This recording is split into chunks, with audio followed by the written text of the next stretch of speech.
एक शहर में एक अमीर सेठ रहता था।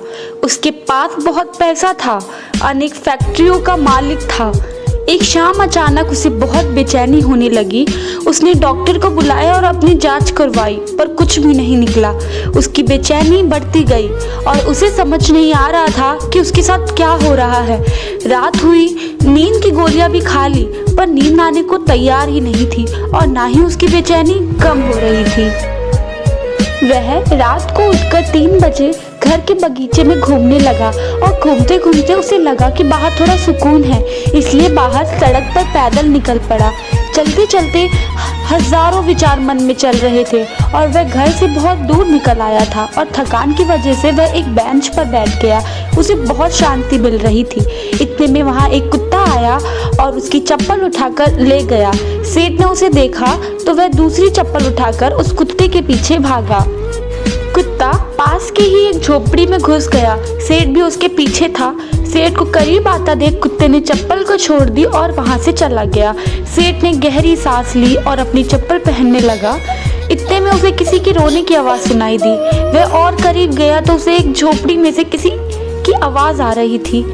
उसने झोपड़ी के फटे हुए बोरे में झांक कर देखा तो वहाँ एक औरत फटी मैली सी चादर पहनी दीवार से सटक कर रो रही थी और बोल रही थी, हे भगवान मेरी मदद कर।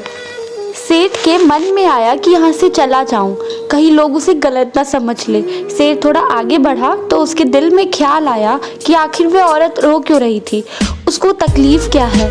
उसने अपने दिल की बात सुनी और झोपड़ी में जाकर दरवाजा खटखटाया। उस औरत ने दरवाजा खोला और सेठ को देखकर घबरा गई।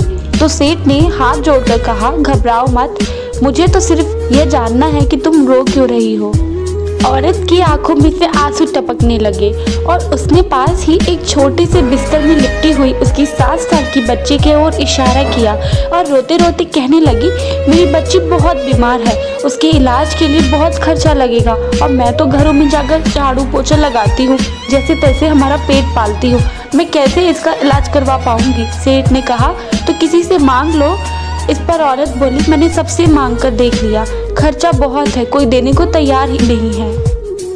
उस सेठ ने उसे समझाया, कहा, ऐसे रात को रोने से क्या मिलेगा तुम्हें। तो औरत ने कहा, कल एक संत यहाँ से गुजर रहे थे तो मैंने उनको मेरी समस्या बताई तो उन्होंने कहा, बेटा तुम सुबह 4 बजे उठकर अपनी ईश्वर से मांगो, बोरी बिछाकर बैठ जाओ और रो के गिड़गिड़ाकर उससे मदद मांगो, वह सबकी सुनता है और वह तुम्हारी भी जरूर सुनेगा। मेरे पास इसके अलावा कोई चारा नहीं था, इसलिए मैं उससे भीख मांग रही थी।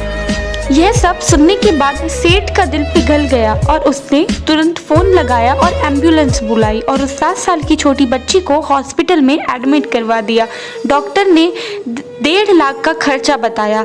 सेठ ने बच्ची का पूरा खर्चा उठाया और उसका इलाज करवाया और उस औरत को अपने यहाँ नौकरी देकर उसे रहने के लिए एक जगह भी दे दी और उस बच्ची की पढ़ाई की जिम्मेदारी भी उसने अपने ऊपर ले ली।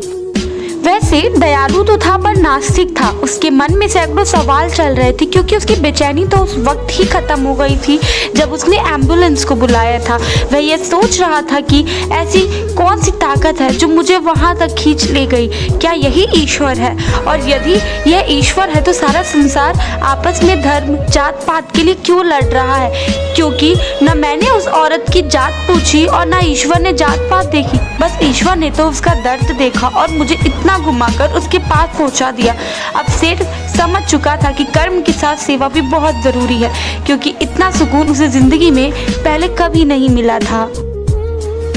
तो दोस्तों, आपको इस कहानी से क्या सीख मिली कि भगवान हमेशा आपके साथ है।